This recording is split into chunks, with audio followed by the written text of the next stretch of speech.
السلام عليكم. لو جيت قلت لك ان في شاب فضل لمده 6 سنين بيرمي عينه بلا هدف هتقول عليه مجنون، صح؟ لا، هو مش مجنون، هو ده حرفيا هو مش اللي احنا بنعمله في نفسنا طول ما انت معاك الشيء اللي عين ده.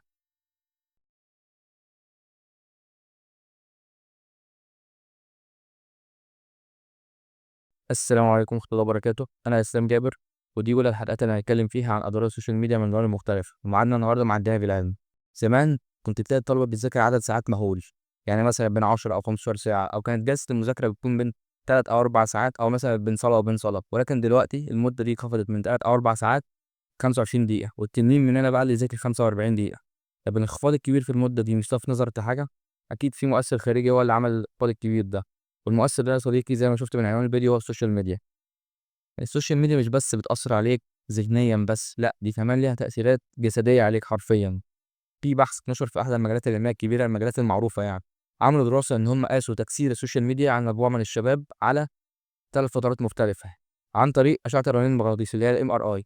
ولقوا بعد مدة معينة إن الشباب دي في تأثير جسدي عليهم حرفيًا، لقوا إن في تغيُّر كبير في سمك القشرة الأمامية للمخ، والقشرة الأمامية للمخ دي هي المسؤولة عن اتخاذ القرارات وعن التركيز وعن كل حاجة تعملها في حياتك اليومية. أنت متصوّر إن الشيء الصغير اللعين ده له تأثير حرفيًا على جسدك؟ غير كده إن إدمان السوشيال ميديا بيخلّي الوقت اللي هتعرف تركّز فيه أو المدة اللي هتعرف تركّز فيها في الأرض حرفيًا، وده ممكن يأثّر على دراستك أو شغلك أو أي هواية بتحب تتعلمها.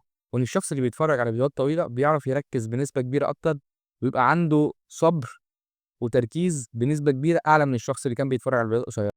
أي نعم، ده مش مقياس يعني إن الشخص اللي بيتفرّج على فيديوهات طويلة مش هيبقى أنجح من الشخص اللي بيتفرّج على فيديوهات قصيرة. أي نعم، ده مش مقياس يعني، بس ده ليه تأثير كبير جدًا. المشكلة مش في إدمان السوشيال ميديا بس، المشكلة إن الدماغ بيحاول يتكيف على أي تغيُّر بيحصل لك. يعني مثلًا لو أنت شخص بتحب تشرب قهوة زي كده، هتلاقي إن بعد مدة معيّنة إن القهوة ما بقاش ليها تأثير عليك، القهوة اللي كانت بتسهّرك طول الليل ما بقاش ليها تأثير عليك خالص، بقيت بتشربها وتنام. برضه الشخص المدمن بييجي بعد فترة، كل فترة بتلاقيه بيزوّد الجرعة لإن الجرعة القديمة ما بقتش تأثّر معاه. ده ليه؟ لإن الدماغ بيحاول يتكيف على أي تغيُّر بيحصل لك، وده اللي بيحصل بقى بسبب السوشيال ميديا. الدماغ بيتكيف عليها أو مش بيتكيف عليها، الدماغ بيتكيف على المدد القصيرة من التركيز. طول ما أنت بتقلِّب هتلاقي فيديوهات 30 ثانية، 20 ثانية، الفيديو الكبير بقى يبقى دقيقة، وكمان الفيديو الدقيقة ده ما بيبقاش مستحملين إن إحنا نتفرّج عليه. والموضوع ده بيخلّي إدمان السوشيال ميديا صعب إنك تقلع عنه. الموضوع دلوقتي ما بقاش موضوع إنك بتتفرّج على فيديوهات وتضيّع وقتك عليها بس، أو أنت بتضيّع يومك كلّه مش وقتك كمان. الموضوع دلوقتي بقى نوع من أنواع الإدمان السلوكي، وده على حسب كلام منظمة الصحة العالمية. وأنا دلوقتي هاقول لكم على أخطر 5 أضرار بيسببهم إدمان السوشيال ميديا. أول حاجة بتسببها لك السوشيال ميديا وهي أرق واضطرابات في النوم. أيوه، أرق واضطرابات في النوم.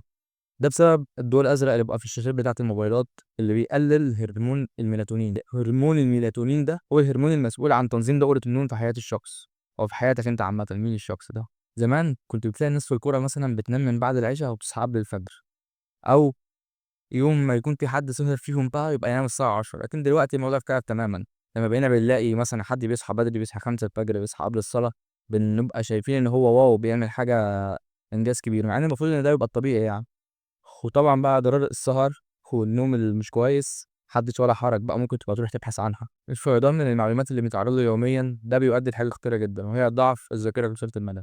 الذاكرة قصيرة المدى دي بقى هي الذاكرة المسؤولة عن أي معلومة جديدة داخلة المخ، أو أي معلومة جديدة هتنتقل للذاكرة طويلة المدى. ومن ضمن خصائص الذاكرة قصيرة المدى إن أي تشتت أو مقاطعة بيؤدي لنسيان الشيء اللي فيها. من مشاكل ضعف الذاكرة قصيرة المدى هي إنها بتخلّيك تنسى حاجات غريبة جدًا، يعني مثلًا حد يدّيك عنوان وتنساه. تيجي تحكي الحاجة لشخص أكتر من مرّة عشان أنت نسيت أصلًا إنك حكيتها له قبل كده، تنسى أحداث يومك. ومن مشاكل ضعف الذاكرة قصيرة المدى إن هي بتخلّي أي عملية تركيز أو أي عمل أو أي تركيز في عملية معقدة بيخلّيه يصعب عليك جدًا. يعني مثلًا تحاول إنك تحفظ حاجة، ده بيبقى صعب عليك جدًا بسبب اللي السوشيال ميديا بتعمله. وأكتر حاجة بتصعب عليك بسبب ضعف الذاكرة قصيرة المدى هي الحفظ. يعني مثلًا لو جيت تحفظ قرآن مثلًا بتلاقي مشاكل كبيرة بتواجهك وأنت بتحفظ، ده لإن دماغك بقت متسيستمة على مدة صغيرة من التركيز، 30 ثانية ودقيقة، اللي هي بتاعة الفيديوهات القصيرة الshorts اللي إحنا بنتفرج عليها. يعني مثلًا ما تقدرش تركّز 3 أو 4 ساعات على مهمة واحدة معيّنة، مثلًا إنك تحفظ وجه من القرآن، أو إنك تعمل أي حاجة من الحاجات التانية اللي بتحتاج تركيز كبير، أو ما تقدرش تقعد 3 أو 4 ساعات مركّز في حاجة واحدة بس ما بتعملش حاجة غير إنك بتعملها. ده بيبقى شبه مستحيل طول ما أنت عندك تشتت دائم بسبب السوشيال ميديا، أو ضعف في الذاكرة قصيرة المدى بسبب الفيديوهات القصيرة اللي بنشوفها.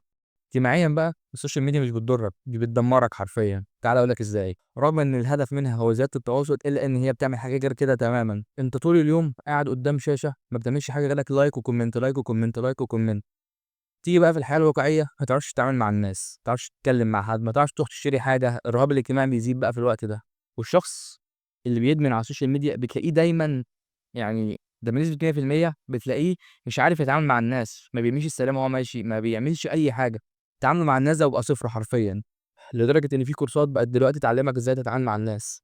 الاعتماد المفرط على السوشيال ميديا في التواصل يخلّيك حرفيًا مش عارف تتعامل معاهم في الحقيقة، ده أنت لدرجة إن مجرد لو حد اتصل بيك بتبقى متوتر وأنت رايح تكلمه على التليفون حتى وهو مش شايفك أصلًا. غير كده إن السوشيال ميديا ممكن تكون بوابة من بوابات الاكتئاب اللي تفتحها على نفسك، بسبب المقارنات المزيفة والنجاحات المزيفة اللي بنشوفها على السوشيال ميديا اللي لا تمت للواقع بصلة، وده ممكن يفتح عليك بوابة من بوابات الاكتئاب التي يعني هتدمرك حرفيًا. رابع حاجة بقى الأضرار البدنية، أيوه أضرار بدنية، السوشيال ميديا حرفيًا بتدمر لك فقرات رقبتك، فقرات ضهرك، مشاكل في كل حاجة حرفيًا في العمود الفقري كله، ضيف على كده كمان مشاكل في العين وفي النظر، غير كده ممكن تكون السوشيال ميديا بوابة من بوابات أمراض السمنة اللي تفتحها على نفسك، أيوه، بسبب فيديوهات مراجعات الأكل، أكيد مش هتروح المطاعم كل المطاعم دي، أكيد مش هتروح كل المطاعم دي، لو أنت متابع حد من الناس دي مش هتروح كل المطاعم دي، أنت ما بتاكلش في بيتكم والّا إيه؟ آخر وأهم حاجة مش أهم حاجة، آخر وأسوأ حاجة هي الفشل الدراسي، أيوه الفشل الدراسي، السوشيال ميديا بتخلّيك فاشل دراسيًا حرفيًا، بُص أنا مش هاقعد أعيد وأزيد في أضرار السوشيال ميديا وأضرار تضييع الوقت، بس أنا هاحكي لك تجربة شخصية، في سنة من السنين الدراسية، السنة دي بالنسبة لي كانت سنة فارقة جدًا، جدًا يعني، خدت قرار في بداية السنة إن أنا هامسح كل السوشيال ميديا ومش هيبقى عندي غير الواتساب بس، ونتيجة إن أنا قطعت السوشيال ميديا في السنة دي، كانت حرفيًا أفضل سنة في حياتي حتى الآن. أول حاجة جِبت درجة كبيرة جدًا ما كنتش جِبتها في حياتي قبل كده، حياتي حرفيًا كانت ماشية بالمسطرة، كل حاجة ماشية بالضبط، الصلاة متضبطة، القرآن متضبط، النوم متضبط، الأكل متضبط، كل حاجة متضبطة. أنا مش محتاج أقول لك السوشيال ميديا بتأثّر على نشاطك الدراسي إزاي، السوشيال ميديا هي أكبر مضيّع للوقت هتقابله في حياتك، أكبر من صاحبك اللي بيقعد معاك على القهوة، غير كده إن هي بتخلّي تركيزك في الأرض حرفيًا زي ما ذكرت قبل كده، غير كده إن هي ما بتخلّيش عندك القابلية إنك تتعلم أصلًا، أنت طول اليوم قاعد قدّام التليفون، أكبر مدة ركّزت فيها في اليوم هي دقيقة حرفيًا أو دقيقتين كمان ده لو حد كريم أوي في الفيديوهات، بتخلّيك غير صبور حرفيًا. واعتيادك على الانشغال بالسوشيال ميديا طول اليوم ده حرفيًا بيقتل مستوى انضباطك، ما بتبقاش عارف تلتزم في حاجة، أي عادة جديدة عايز تكوّنها، أي صداقة جديدة عايز تكوّنها، أي حاجة عايز تلتزم بيها، مش بتخلّيك عارف تلتزم فيها نهائيًا. آخر حاجة حابب أقولها لك إن معظم الحاجات اللي ذكرتها في الفيديو دي هي حاجات من واقع الشخص، معظم الحاجات اللي أنا ذكرتها مرّيت بيها بطريقة مباشرة أو غير مباشرة. بس كده دي تكون نهاية حلقتنا النهارده، ما تنساش لو استفدت من الفيديو ده تعمل لايك وسبسكرايب وشير الفيديو لأصحابك، وما تنساش تدعي لوالدي بالرحمة.